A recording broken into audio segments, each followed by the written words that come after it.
Hi everybody, it's Josh with Talk About Trek, and we are back again because yes, we finished another Star Trek TNG numbered novel, number 36, Into the Nebula, by DeWeese. And I have read DeWeese's earlier Star Trek book, which was The Peacekeepers, and I think I did a video on that. Maybe I didn't, but anyway, I remember liking it, and I do like this book as well. Uh, it's a little bit of a different kind of, I don't know, writing style almost with this kind of book, or there's just with the way he writes it. There's no real focus on any kind of any specific character or anything like that. It's more of just kind of telling this story, which kind of starts out small and then just gets bigger and bigger and bigger and crazier and crazier and crazier as it goes along. So, well, I tried to find out who did the cover art for this, and I couldn't. And I swear, at one time, I found this website which had a listing of all these Star Trek books, and it had a listing of the artists.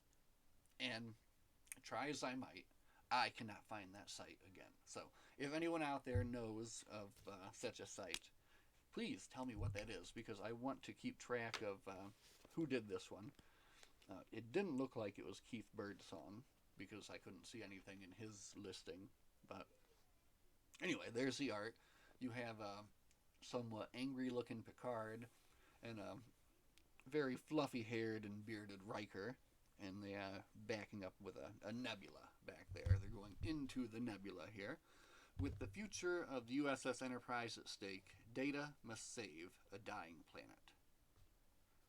And I guess Data does do the most work in the story. But again, it is just more of a just kind of telling this very interesting story and less of a focus on each individual or any individual character. So, from the back, let's read. While exploring an unknown region of space, the USS Enterprise encounters a strange nebular dust. Upon further investigation, they discover a planet called Krantin, on which the plant and animal life as well as the civilization are dying. A series of explosions and a ship that simply disappears into thin air lead the crew to believe that another group is causing the devastation of the planet. The leader of the planet's society, however, is wary and trusting of the Starship Enterprise, crew members, and has the away team arrested. With time running out, Data must find a way to save his crewmates or watch as two worlds are destroyed. So, that's an interesting plot summary because it kind of leaves out like a whole large portion of the beginning of it and just kind of covers maybe like the last 25% in the main summary, which is what kind of the what they said there with him being arrested and Data having to save the day. That all happens in the last like 2 to 3 chapters of the thing. So all in all, I really had a good time with this. The issue I had was that my attention was divided. I was playing Star Trek Resurgence at the same time I was trying to read this, and basically Star Trek Resurgence is like playing a visual novel. So it's like I got these two stories going on at once, and it made this read stretch out for a little bit longer. And my notes they fell apart completely. So I'm going to be filling those in as we talk about the book here. But I guess I would say before we get into the full-on spoilery rant as I can remember it from the past week. That's about how long it took. This is definitely just a fun sci-fi story. It has a lot of elements that are interesting. You have a generational ship. You have this planet with this mysterious plague. And then later on, they throw in even some more twists and turns and kind of crazy stuff. So I did definitely enjoy it. Again, it's not like a character-focused book. Data does some fun stuff in the end. And all in all, it doesn't really have any moments that kind of make you shrug, like, what was he thinking? And I think he does, he kind of writes very well. I enjoy, like, the way this guy tells the story. So I had a good time with Into the Nebula, and I would recommend it. But literally every single book that I've ever talked about on this channel, I would recommend. So, like, what does that even mean? Read this book. Read every Star Trek book like I'm doing. Anyway, okay, that's the end of the spoiler-free section of today's talk. Now we will get into the what I can remember of the actual story. So, as it said on the back, they are exploring and they find this mysterious nebula. But what the back doesn't say is that they find this broken down, very large ship with over 10,000 life forms aboard. And then the story jumps to the ship, and you meet one of the main characters of the book, Corrales. And he is one of the Krantin who was basically, they kind of go in brief that the planet was affected by this plague for decades, I think maybe even hundreds of years. It kind of started and just got worse and worse and worse to the point where they were choosing between start walling in and doming our cities or just getting off the planet and hoping we find something else. So they sent off something like 6 of these generational ships, and Corrales, this generational ship, the Hope, was one of them. However, some time ago, and it's been 90 years since it's been launched. The way this ship works is it has 10,000 like generational people that will be like living and reproducing on the ship, but then it has 100 kind of workers that go into hibernation and come out as necessary to maintain the ship. So something happened, and the engines of the ship were destroyed. And through the actions of all of the workers there, they were able to at least save like the front part of the ship, but the back part with the engines is destroyed, and they're stuck in space. They can't go anywhere. Most of the 100, they died in this attempt, and Corrales was like the only one left, and he's kind of stuck, and he's wondering, do I tell them, or do I not tell them that we're stuck and that we're not going anywhere? And that's how the book starts. So they don't even mention that on the back, and that's kind of one of the funnest parts of this thing, is this whole generational ship. And then when the Enterprise comes into view and tries to make contact, he at first is like thinking that he's gone crazy, that this couldn't even be happening. So he's very suspicious at first, but he agrees and he goes on board the Enterprise, but doesn't want to tell any of the 10,000 yet. So instead, he kind of tells Picard and the crew the story of what's going on with his planet, gives a little bit more detail on this plague that started smaller and then just kind of grew bigger and bigger and bigger and bigger and bigger, and eventually blotted out the sun and kind of has filled the whole region of space around their planet with this strange nebula. So they head towards Krantin because they're trying to they want to get there and kind of get more information.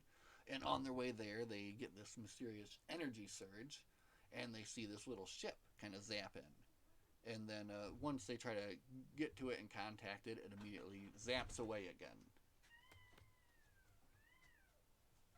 Thank you.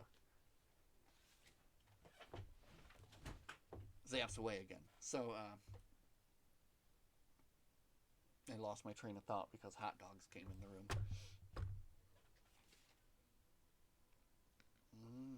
Hot dogs. Okay. Anyway, I'm going to eat those after I talk. So that's going to make me want to keep this too short. But ships came into the room, and they were...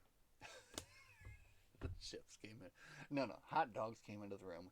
Anyway, the mysterious energy surges and these ships were all about this nebula. So obviously, they have something to do with what's going on there. So let's get to Krantin, where we get to meet the kind of the rest of the cast of characters here. And the first person we meet there on Krantin is this engineer. Her name is Al Denbar, and she is in charge of maintaining like the one power plant left that powers the one city that's left in Krantin. Every other city is kind of fallen victim to the plague, and so like the remaining something like 5 million Krantinese have all crammed into this one city, and is maintained by this one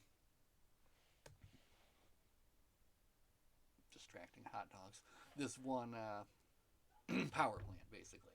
So she's in charge of making sure things happen there, and it is falling into disrepair. And the parts that they need to fix it, they can't even get the people to make anymore.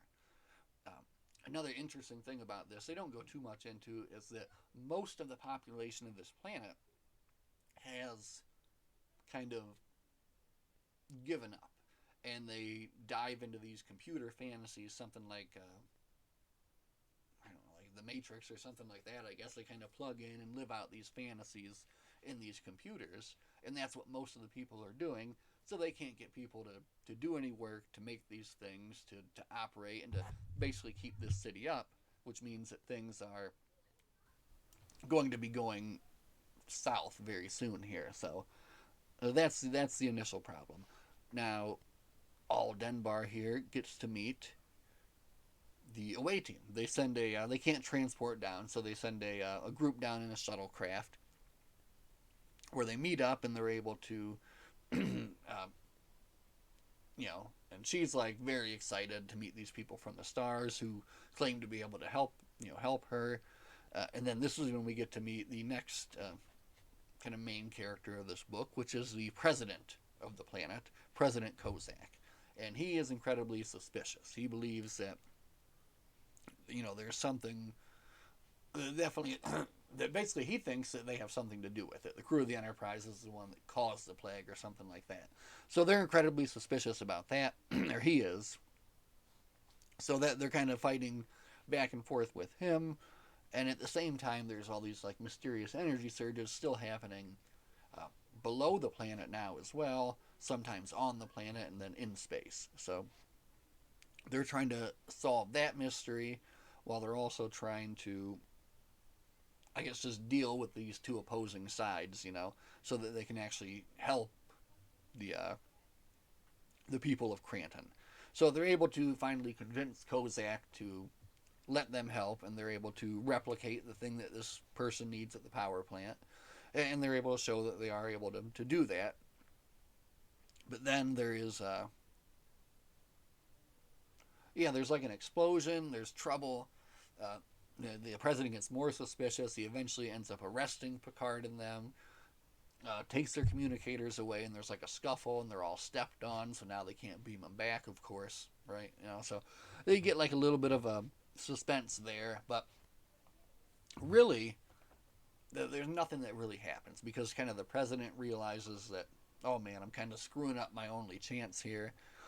The scientist Denbar also has a mentor named Zolkan, who's like the chief scientist of the area, who is visibly kind of weary and dying. So, and he's like another one of the kind of main characters that they bring in here. So, it's at this point when my notes do run out. So we'll just kind of summarize. I didn't bring myself a glass of water either. The tiniest of sips. Okay. So, in summary, the book gets even crazier in the end, because it's already a little out there. You have these mysterious ships kind of zapping in and out, but they're able to determine that these ships are actually coming from an alternate reality, an alternate Krantin. And what this alternate Krantin has been doing for the past 500 years as a way of controlling their pollution is that they invented this device which takes the pollution and, for them, just makes it go away completely, vanish. And they think that they found a fantastic solution, and they've been using this for years. So picture all of their houses, all of their manufacturing, everything that would produce pollution has this box on top of it. And as soon as the pollution goes up into it, it zaps it away into what they didn't know, but what they find out is the real Krantin. So they've been poisoning this whole time their alternate version here. So they live on this beautiful, planet here. Hello, welcome in, Loudpack. They live on this beautiful planet with all this, lush greenery and everything, no pollution at all, and they are all kind of in the dark. There's this kind of shadowy group that controls everything there on that planet, and they're the only ones that actually know that the pollution is being kind of shunted off to this alternate reality. So, so we find out about sometime at this point in the book that this Zolkan is the one that is kind of initially from the other universe, but came to this universe to kind of shut down the Directorate and save both of the planets. Because it's been found out at this time that in addition to sending off all of their pollution, they've been sending off all of the rare elements and nutrients and things that they need to keep their planet's environment stable. So now their planet is within like 5 years of no longer being able to maintain life as well.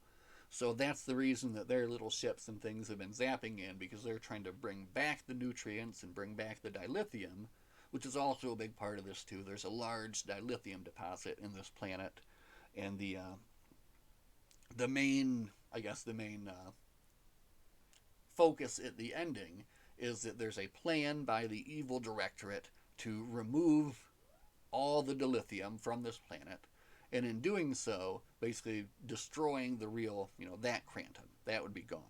So the rebels and the people fighting against them from alternate Krantin, led by Zolkin, have been working to build a device basically to be able to shut the Directorate down, so that when they come in, they can stop their plan from going through. So it's at this point also the Directorate has found out about the Enterprise, so they enact this kind of strange plan to take them down. And these energy surges start happening aboard the Enterprise, and they start beaming in all these black-robed figures, and they all just have projectile weapons. So they're all just kind of beaming in, firing weapons. So, they go full intruder alert, and everybody's on task, and kind of, as soon as they see one, they zap them out, they phaser them down, and they set up all the force fields they need to. So, like, the threat is contained pretty easily, but it was a diversion. They're told by a kind of I guess a defector from the Directorate, a defectorate,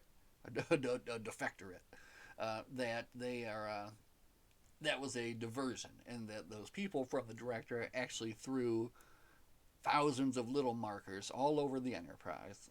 And how the Enterprise's computer didn't pick this up, I don't know. But they had to just let it go for the sake of the story, right? So they throw these things all over the Enterprise everywhere. And the point is that they're going to use them later on in the story to